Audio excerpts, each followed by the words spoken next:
Encore une polémique autour de la Gigafactory Tesla à Berlin. Après les écologistes, c'est au tour des syndicats de faire pression sur Tesla et sur Musk. Alors que la bataille juridique sur la Giga de Berlin est à peine terminée, les relations entre le constructeur automobile et les écologistes allemands se sont à nouveau détériorées. Cette fois-ci, c'est le Gigafest qui est la cible de critiques.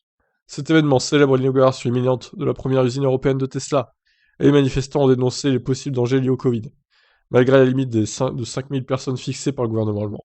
Tesla a demandé et obtenu une dérogation pour recevoir 9000 invités. Les écologistes n'ont pas apprécié cette exemption, celle-ci démontrant, selon eux, l'influence dangereuse de la marque.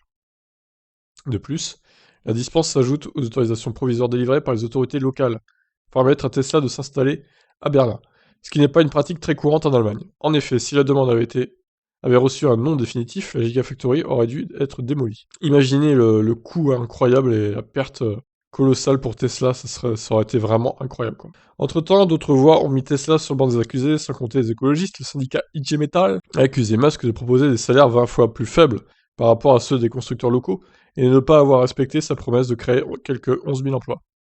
Selon la société, et Jörg Steinbach, ministre de l'économie du Land de Brandebourg, seuls 800 à 1200 postes ont été pourvus.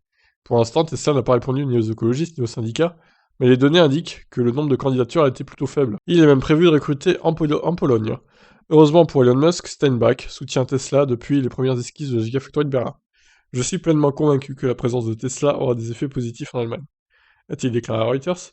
Au sujet des permis, il a ajouté l'idée d'examiner de près la législation existante et de vérifier si elle peut être modernisée est quelque chose qui doit absolument être envisagé. De toute façon, comme on a vu, hein, je pense qu'on aura une confirmation de tout ça d'ici jeudi, d'après ce qu'ils disent, donc on va voir. Voilà pour cet article. Qu'est-ce que vous en pensez de cette polémique encore? Ciao, ciao.